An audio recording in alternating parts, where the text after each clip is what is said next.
Having Pokemon cards and these basketball cards there, is there any type of licensing that Courtyard has to get to be able to be this retailer who could facilitate these cards, or any type of individual direct contractor partnership that has to take place for this to happen? So I have a sentence that I always say that I invest in two things: people and lawyers. So we work with a pretty big law firm, and we did a lot of research, especially when we were launching the sneakers, and because we know that there was the famous like Nike, StockX lawsuits and so on. And so we did a lot of digging when it comes to that. I am here with the co-founder and CEO of Courtyard, Nicolas Le Jeune. We are coming right off of the heels of Gary Gensler getting grilled about tokenized Pokemon cards. And guess what this man does? Tokenizes Pokemon cards, among many other things, in real world assets. I'm very excited for this conversation. Real world assets, as we've been talking about right before we hit record, has been something the crypto space has been talking about for 5 years now, maybe even a decade at this point. And now it feels like it's finally coming into fruition through you and through a handful of other teams. So I'm really excited to dive in. So Nick, appreciate you for coming on.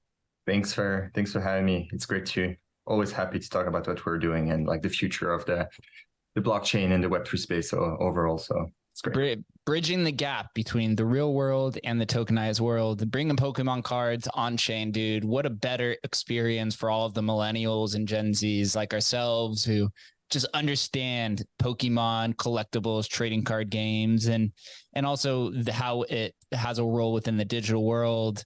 But first, before we dive into that, let's just take it back to the beginning. We can start right off from the start. Tell us a little bit about yourself and how you found your way into crypto, which led to the ideation of tokenizing real world assets. Definitely. So I am from Belgium. If you can hear from my accent, I'm French speaking. So I started my career at Google. I did 7 years at Google and YouTube, moved to the US, to the Bay Area with that role. So I was managing music labels for YouTube. So completely different from crypto. But it was at the time where NFT started I did a bit of DeFi on the side, but I was not too much into that. But it was really at the time where NFT started to blow up. And that was before Bored Apes. It was at the time of hash masks, where I really saw a way of like, can we tie that ownership to something physical? And then you would have like a trusted entity that would store those assets in a very, very secure place. And now you can just trade the digital, showcasing it online, and port it to any other platform that can enable, like that are Web3 enabled. So you could actually prove your ownership in multiple platforms.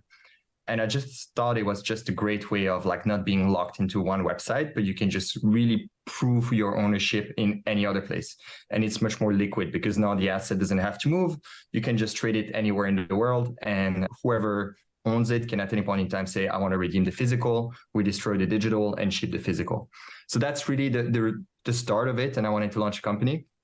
I left my job. We actually started this with a guy, the OG people will remember him, Dr. Burry. He goes by Dr. Burry. He was the first bot on OpenSea. So he made like crazy amount of like trades on OpenSea. And right before I left, he actually told me like, hey, this is a big thing. I cannot focus on another project. So I was 3 days before leaving Google. I was like, do I continue this or no? And I really believed in like this vision. So I went online on Crypto Babel. It's like a internal group at Google of people just like talking about Web3 and like hackathons. Got a bunch of engineers contacted them on LinkedIn and be like, hey, I have this project. Are you interested? So that's how I found like our head of Eng. There was my co-founder who was a friend of mine. He used to be at Apple, and like tried to convince them both. And they were kind of interested. I said, why don't you guys talk together without me? And they got on well. And so we were 3 off to the start to try to launch this project. Wow, man. It's quite fascinating. And it is really exciting to hear, that Google actually has a crypto Bible of us nerds who can really just dive in. I have seen Google themselves have started to make their way into crypto. It looks mostly through providing cloud services to these different crypto companies, where most of them are kind of just outliers and no one really wants to work into them. But regarding, tokenized assets, I've really tried to understand, how the back end of this stuff works. It feels like there's a lot of physical infrastructure that needs to be set into place, right? From sending these cards to making sure that they're not destroyed, to how they're stored, right? To the burning mechanics. Going back to the beginning and the formation of Courtyard, like what were the first original steps that you and your team had to take in order to set up the right infrastructure to ensure that it doesn't crumble immediately? Definitely. So number one was trust. There's so much like scams in this space. They're everything left and right? So we thought of who is the most trusted company to store those assets. Because even for me, like I would not want to send a $20,000 asset or collectible to this random company that just started. So we had this big trust issue of like, how can we make people like believe in us and trust us? And so it's this company called Brinks. So for those who don't know, it's funny because it's a name that everybody knows, but they kind of know it. So once they see a truck, armor truck, they're like, oh yeah, Brinks. So whenever you see an armor truck on the street, look at the brand on it, it's Brinks, most likely. So it's the biggest company when it comes to like vault storage and armor truck transportation and secure logistics in the world. So we called up Brinks, told them about like our story of like we're this group of tech people. We have this idea that could like everything that's sitting in your vault, we can actually digitize them and you can trade them. They got interested. We signed an exclusive deal initially for cards. And we're going to talk about the reason why we started with cards, especially Pokemon cards.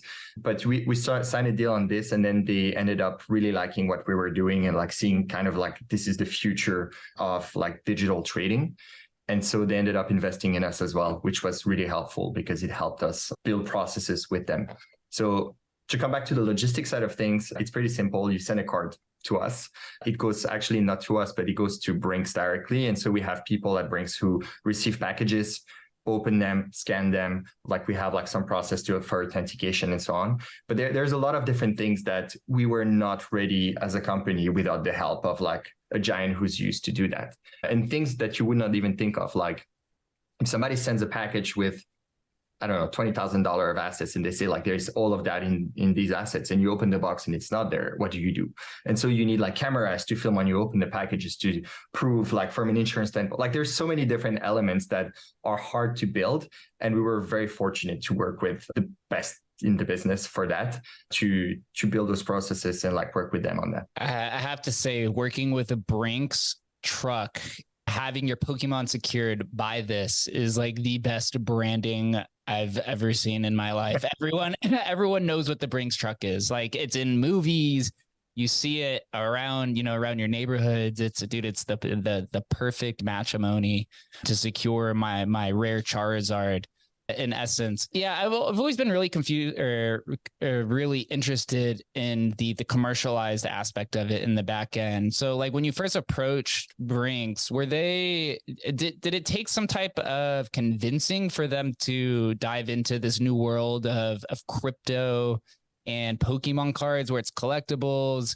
It's a blockchain. A lot of people don't really understand it. They've been primarily a security company from the physical transportation of dollars. Here they're transporting collectibles, but the value is represented on a blockchain. Did they really understand that at all? Yeah. So whenever we deal, and I used to deal with a lot of organization, like to do partnership. Whenever you deal with a big organization like this, you need a champion. And we had like a guy called Oliver was our champion of Courtyard, who really understood the value. And so thanks to that, and even when you talk about the leadership of Brinks, they constantly think to like how to innovate our business to make something new and different, because they're primarily a cash business as well, right? And so they need to keep on reinventing themselves to create new technological improvement to change the direction of the business as well. So we were very fortunate that they took a bet on us, and we keep on working hard to deliver on that bet. So yeah.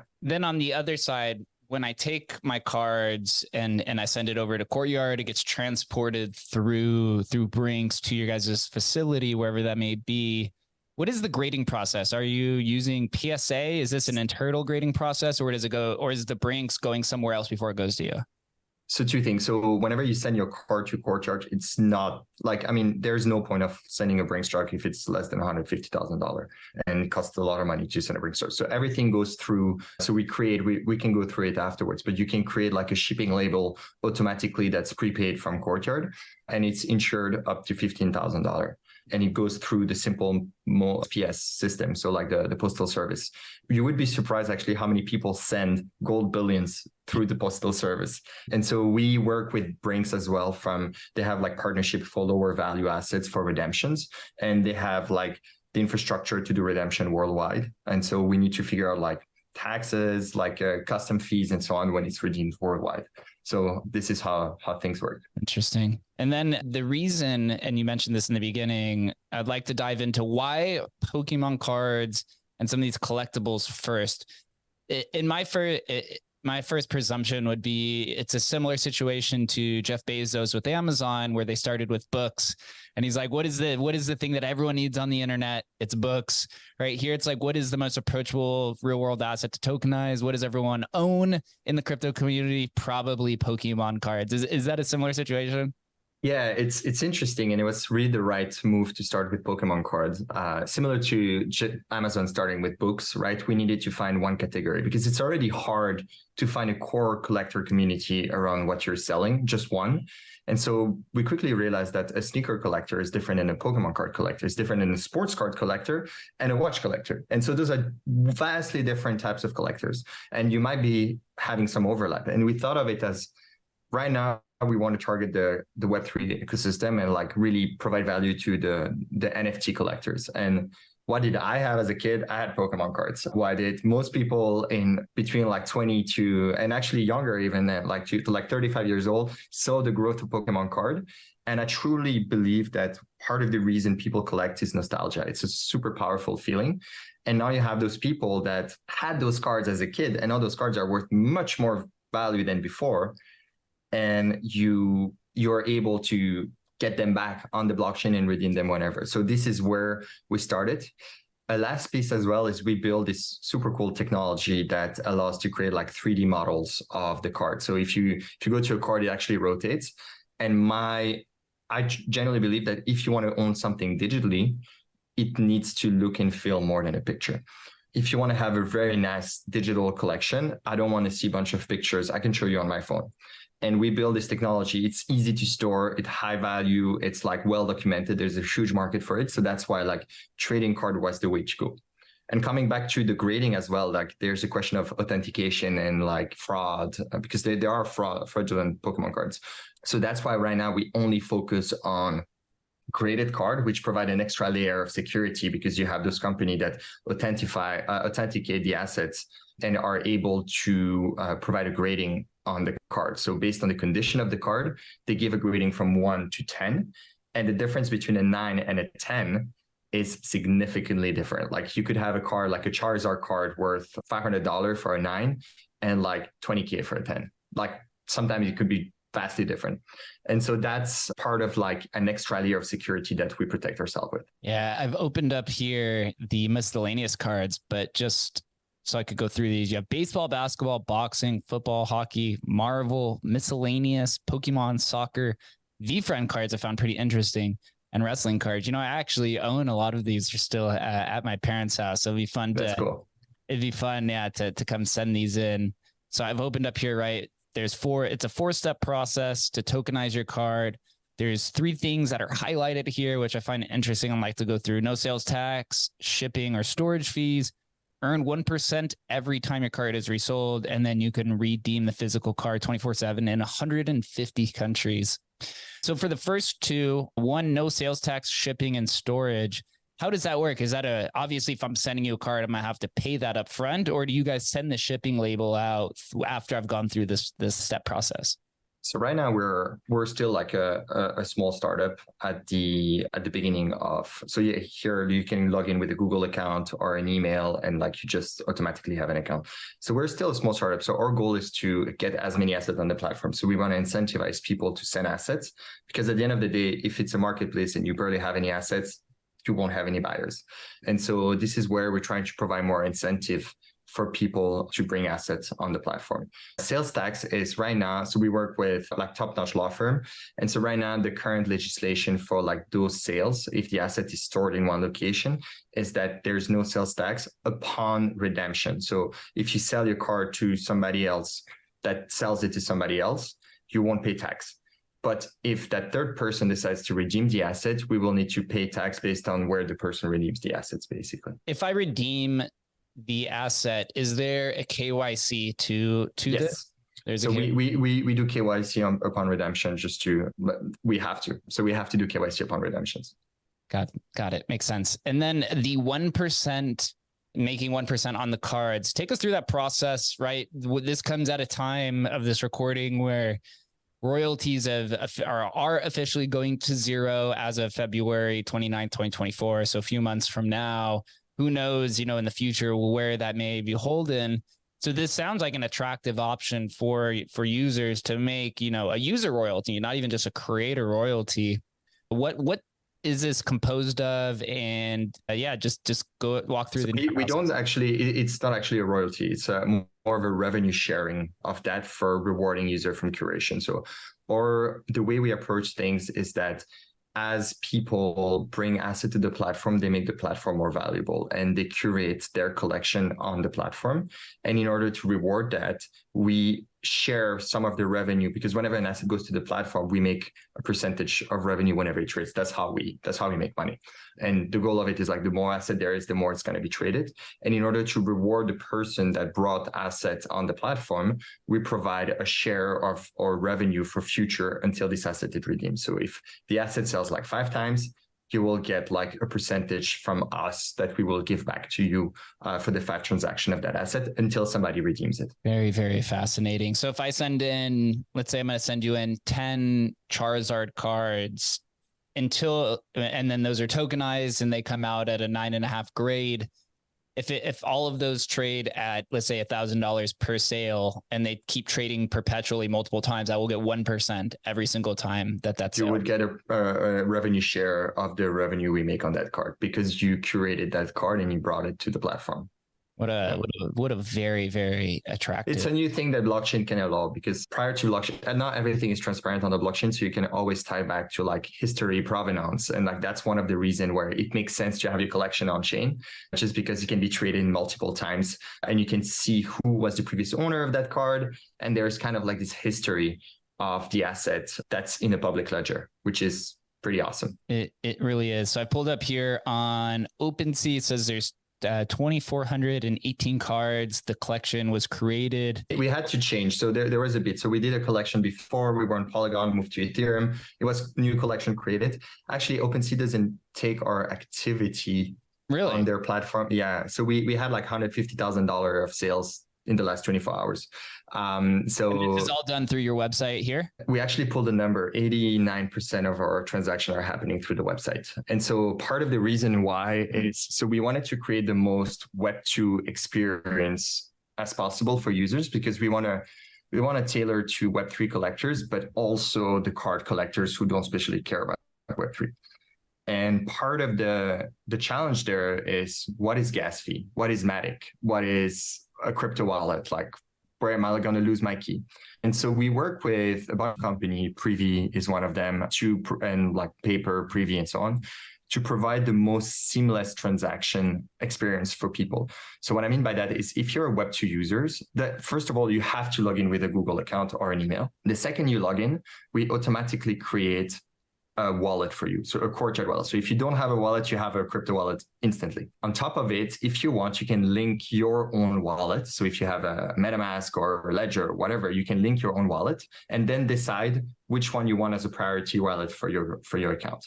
Any single cards you can buy, you can either buy it with USDC on Polygon or with a credit card, or Apple Pay, Google Pay. Lastly, we work with a company called Gelato to create a gasless transaction experience. So there's no gas fee. You won't never, ever need Matic to transact on our marketplace. So we pay the Matic for every transaction. So it's as seamless. If you're a Web2 user, it's as seamless as you log in with Google, click on buy with a credit card, or you load up your account, click on buy, and it's one click of a button and it just works.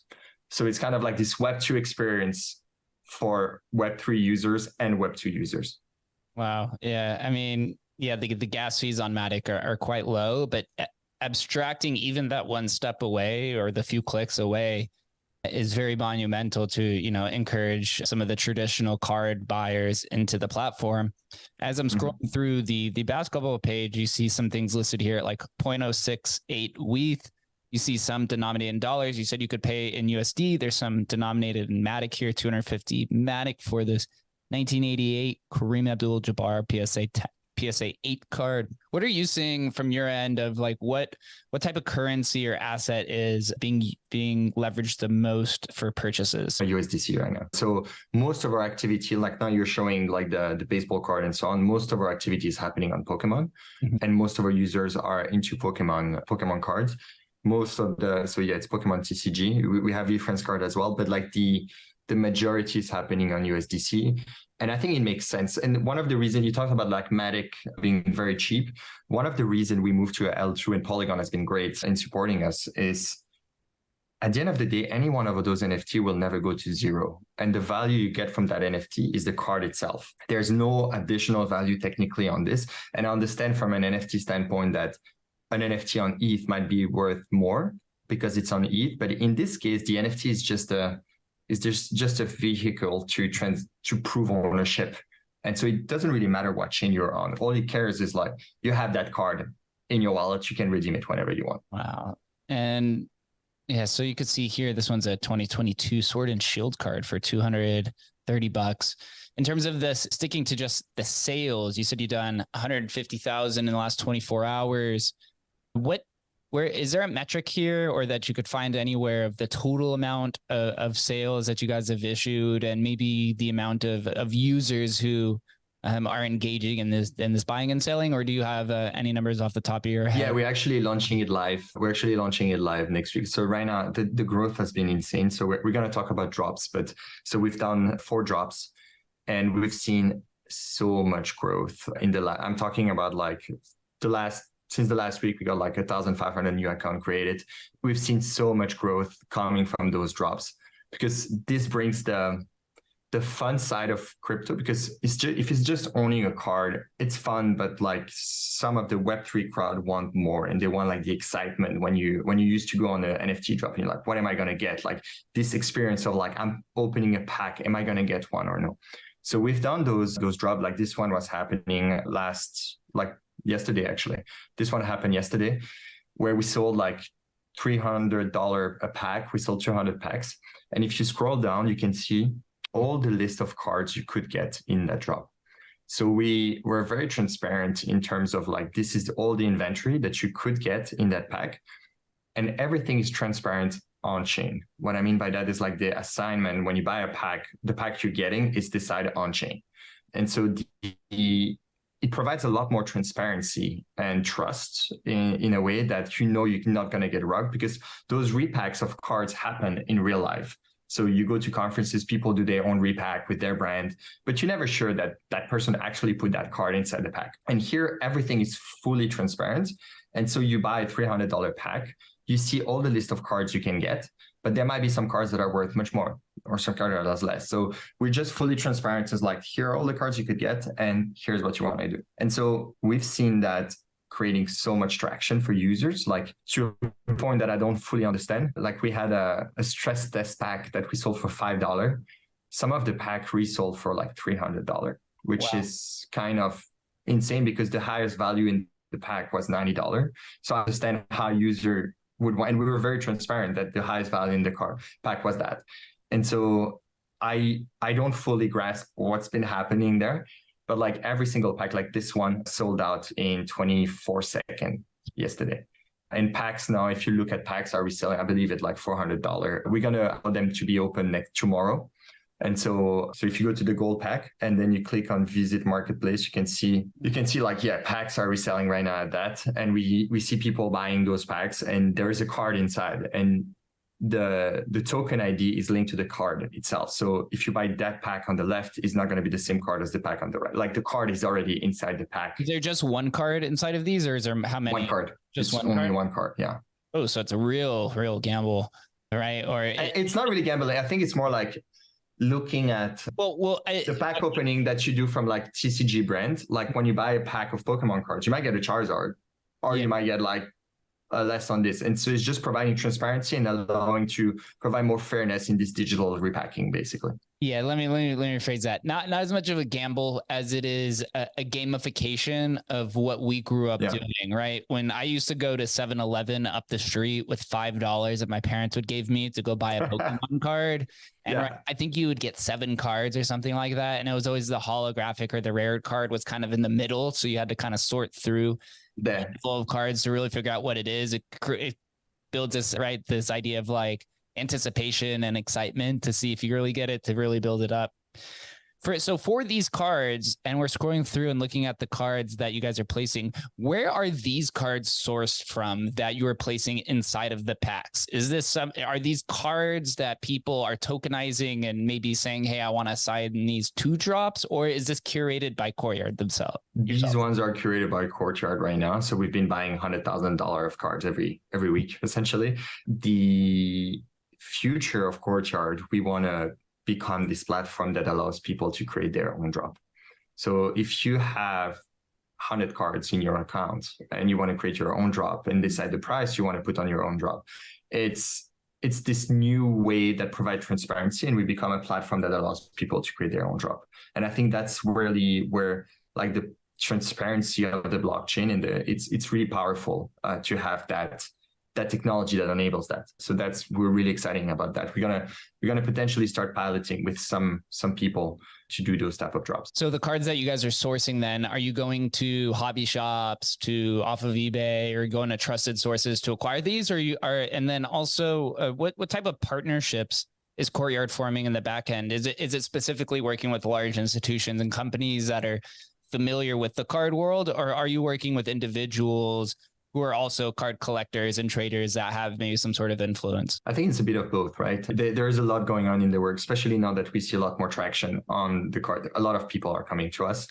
At the end of the day, we just want to build a better collecting experience, for better digital collecting experience that is helping people to have their collection rather than sitting in their closet, have them online. They can share, they can transact, they can like send the NFT to somebody else if they want to, and just provide this more fun way of collecting that the NFT space brought to the card. And I think we really see blockchain as like an element to provide that like transparency and like backend if you want, but that's not the destination. Like our goal is for anyone who collects card and wants to collect can use that and not even realize they're on the blockchain if they don't want to.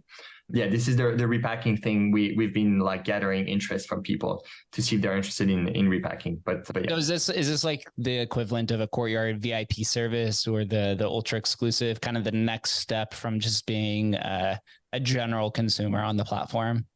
Yeah, so we will have people that are doing their repack, maybe build their brand on Courtyard, but that's still a bit of a way to go, but it's happening. So here is like, for instance, one of the advantage of the blockchain, you can go to a platform like on Cyber and just display your collection in an art gallery. And so there's so many cool things you could do with that are just innovative, because everybody can see what you have in your collection and build on top of it. Maybe at some point, some people will build game on top of us, or you could use the card and go to, I saw you talked to the previous podcast about arcade. You could go to like an arcade or another platform and just borrow money against it. And so there is just like, I see the blockchain as like we building one building block, which is secure tokenization and like providing a better digital experience, but then anybody can build on top of it to create just new experiences with those. This is something I actually didn't even take into consideration, of taking your physical cards, tokenizing them, then placing them in your digital gallery. But also the next step, most games that are being played are digital, right? Like board games are kind of like a family thing. That's a thing of the past. You do with your friends when you're drinking or whatever, but all forms of gaming have become hyper digitized. So here you could tokenize your Pokemon cards and then play the actual Pokemon trading card game through the computer with your real tokenized assets, and kind of similar ideas like that. If somebody builds it, yes. we don't have the time to build it. But yeah, essentially I'm excited. I'm pretty sure there will be trade shows. So trade show of cards happen. Like maybe there will be a online trade show where you just walk around with your card collection and you can just trade there, and there will be dealers with like that. I don't know. Like that's sick. It's sick to think about. And if you think about like Apple launching their VR headset, VR is going to be big in the future. And if the world is going more and more like digital as well, like why not bring your whole collection in the digital space in there? Yeah, it's absolutely fantastic. And you have a lot of funding. It looks like you guys came out of Y Combinator winter 2022. Yeah, right, which is also familiar with Coinbase and OpenSea. And you have listed here Airbnb, DoorDash, and Stripe, as well as many other crypto companies have come out of there. So congrats to that. I know they do not accept many teams or that make it through to get that type of investment. So it is really exciting. But then as we kind of touched on in the very beginning, you started with Pokemon cards because it's almost that Amazon situation, like you're assessing the community to decide what everyone owns to then have that breakthrough.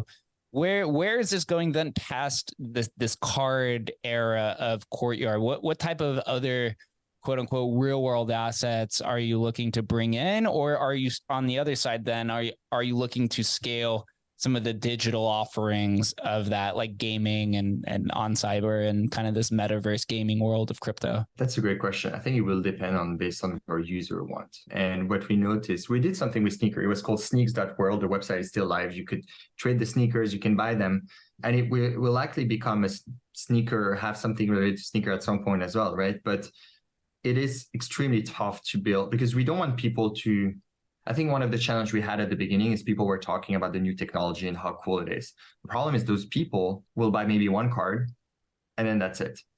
We need to find the core people that care about the assets we're selling and talk about the assets we're selling rather than, we don't talk about SMTP. You just use Gmail because it's worked well, right? Or you use Slack because it's just a better way to communicate. But we need users who are really passionate about, like, actually in the previous podcast, the person from Arcade said, like, you need to find your core user base that really into what you're doing. And so we're really looking for like core, and we see the Discord changing quite a bit where people just talk about the cards. You have the expert that educate people. And we have all those Web3 folks that are going back to memory lane and learning about all those Pokemon cards that they used to have and learning that those have value and what are the nuances between this one and this one. And so that's the thing we've seen right now. I think our goal is primarily like Pokemon card for now, and it will evolve over time. I mean, it's a huge market. It's $4.6 billion market, just the Pokemon card alone. So it is a huge market. And I do believe that with the whole crypto ecosystem looking for fun stuff to invest in or like buy and collect, and those fun stuff, those crypto ecosystem like might come to the market and increase that market pile as well, because they didn't used to collect a Pokemon card. I know a question that I have, and when we had talked with Jake, actually, right, the one that works on your team on different Twitter spaces, we discussed this idea of like IP. Pokemon has the strongest IP in the world. Actually, it's more valuable to Disney because Pokemon has been able to put their IP into different areas outside of just movies and cards, right? There's games and there's merch, and it just goes on and on and on, where Disney is very centralized to just movies and merch in the most part.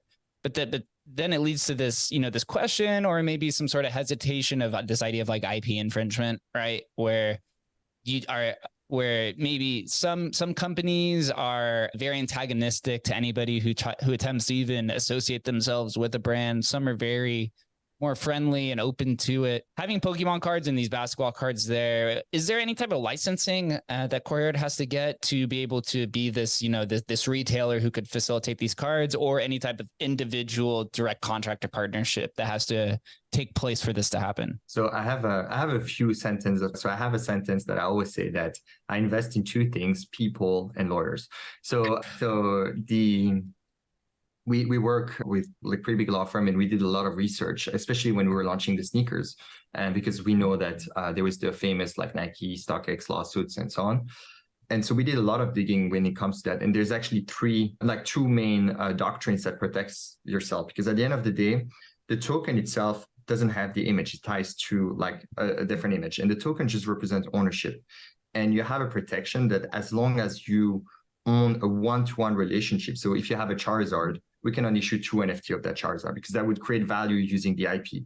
But if it's just to digitally represent what you have, in the vault and just sell it. You need to be able to display it to properly represent what you're selling, which is similar to listing on eBay. You would say the same of like posting a picture of a Nike shoe on eBay.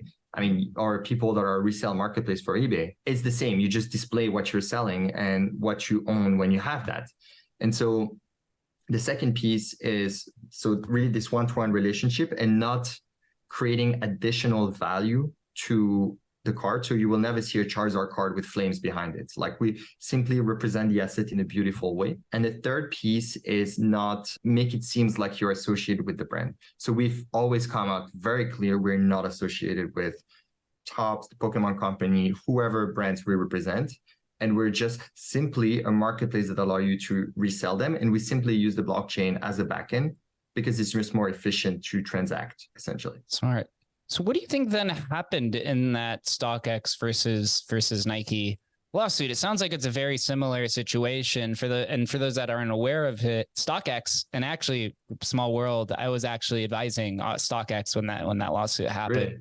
Really? Yeah. So it was very unfortunate. Before I ended up working at Emblem Vault where I am today, that's where I thought my life was going. And they got sued because they had the Nike logo on the NFT of the shoes. And then Nike filed a lawsuit saying that it was some sort of IP and copyright infringement. But it sounds like kind of a similar situation here. What is the main difference there? So we look into that. And from what we understood, the allegation, because again, those are allegations, is that like there were potentially more shoes sold, more NFTs sold than they had shoes, and again, we don't know, but like that, those are like some of the allegations that we understood happened, and they potentially like were inflating compared to the price of the shoes, the NFTs. And so those are like the main piece. And so we were very careful, especially when we did sneakers, to not be associated with the brand. And like there was allegation as well that it could have looked like it's associated. That's from my understanding. I'm not a lawyer and I don't have any legal recommendation on those, but like, yeah. It's a very fascinating world because this is something that the crypto community has always joked about, is putting Pokemon cards on the blockchain. Then it finally happened, and it happened to such a high degree that it was brought up in a U.S. courtroom or the U.S. on Capitol Hill. Gary Gensler got grilled for this idea of, is a Pokemon card a security? And he inferred no, and then he said, well, is a tokenized Pokemon card a security?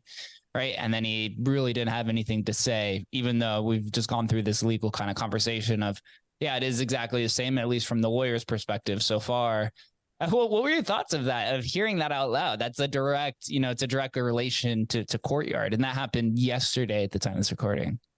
Yeah, it was kind of crazy to hear that being talked in Congress. I think our take on this is we want to make sure everything we do is in line with, like, we take every steps possible. And again, like whenever you have disruption in technology, you always have like some boundaries or some new law, because I mean, it's the Wild West in Web3, right? And so it takes time to build those legislation and understand what's happening. But at the end of the day, it's all about like protecting the consumers and so on.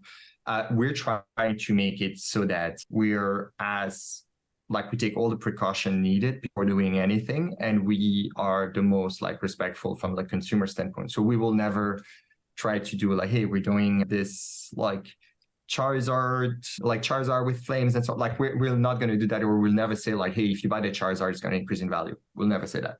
And so we're a marketplace. We just use blockchain as a similar to like an eBay. We just use blockchain as a way of easing the way of transacting in a digital space. It's a very well put presentation. Yeah, you're just using it as a shared database so that everyone could really verify the authenticity. That's been the big issue in the physical. You can trade it on Courtyard, but you can trade it on OpenSea, you can trade on Magic Eden, like you can trade on other different platforms that you can use Arcade to take a loan against it. Like you could not do that in a centralized database. And so that's why blockchain is the future for it.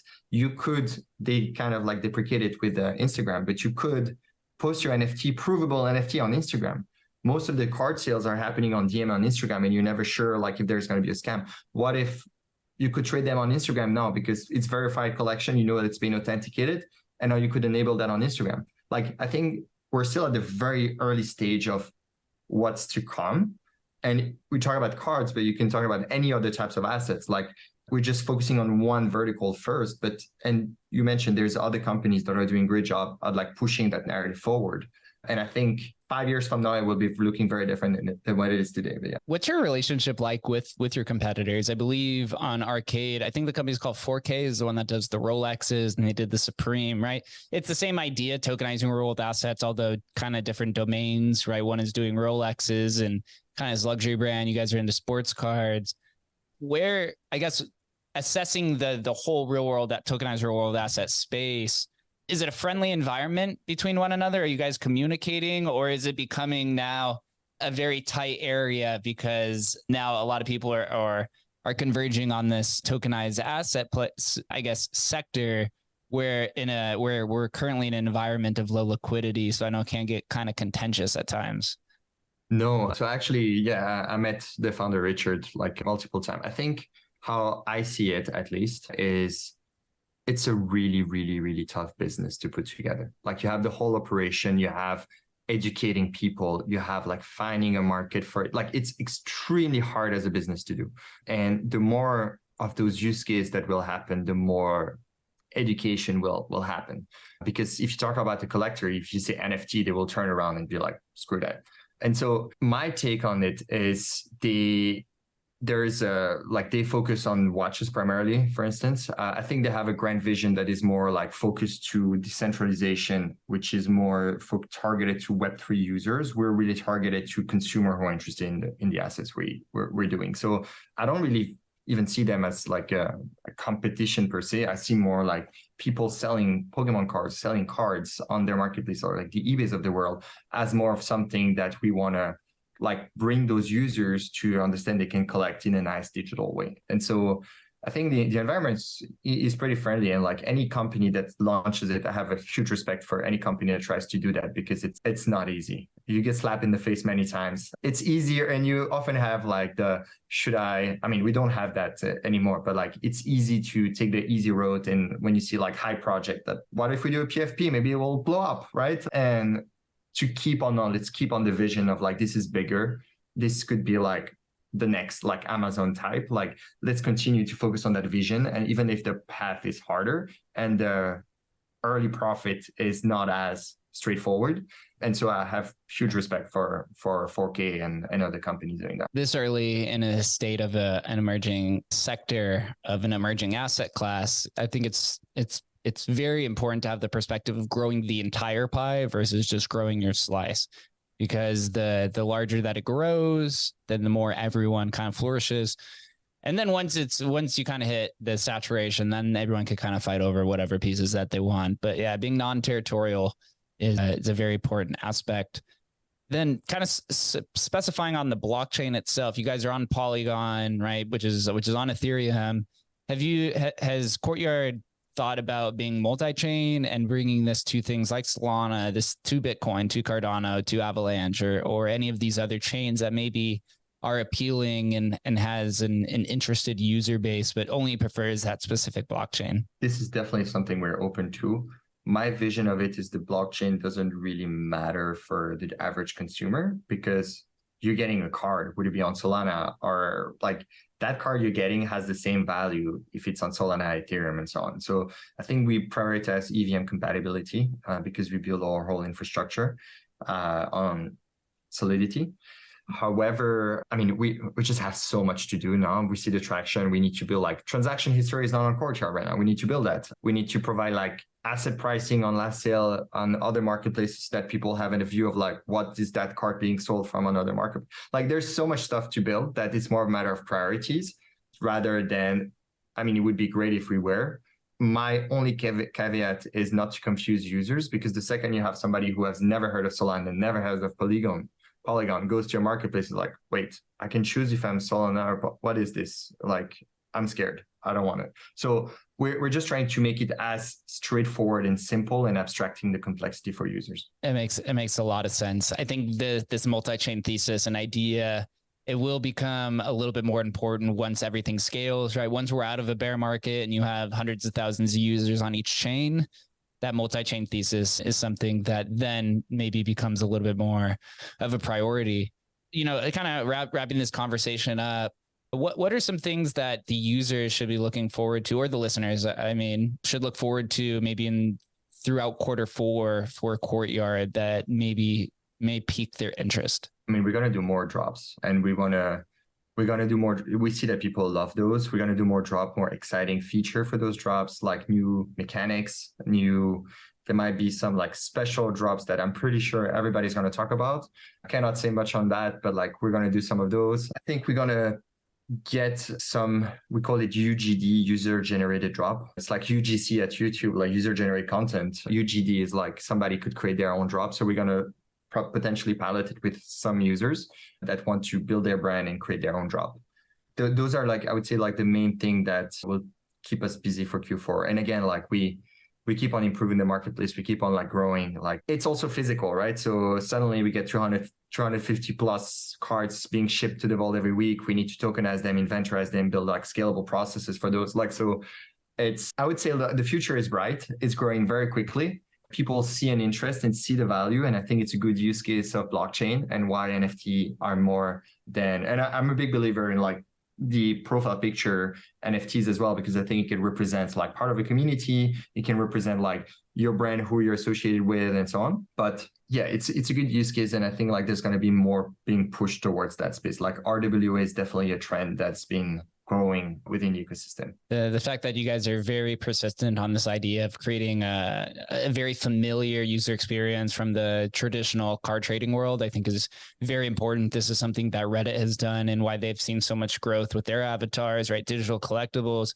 This is the same thing. It's the same experience from trading card games. You're just using the blockchain as the source of truth and a way to also reward those who want to bring it to the marketplace. So really applauded you, Nicolas. Like it's been interesting to, as I've been following you guys and first heard.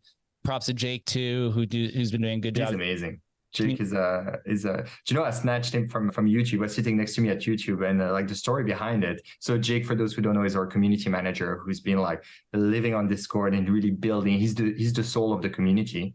And he was always on sneaker, like buying sneaker drops. He knew everything about sneakers and he loves collecting and so on. He was always on Discord and Twitter.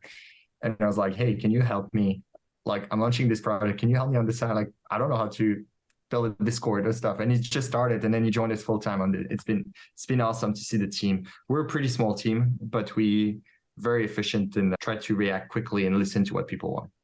Important. Yeah. The emblem too is also a small team, but it allows you to be nimble and be able to move into certain areas and niches to, you know, maybe pull in that small 100 person community rather than, you know, these big conglomerates that have 30, 40 people where every decision has to go through some sort of decision-making process that then sometimes the opportunity disappears. So I'm looking forward to following along. I need to go down to my parents' house to get some of those Pokemon cards out. You should.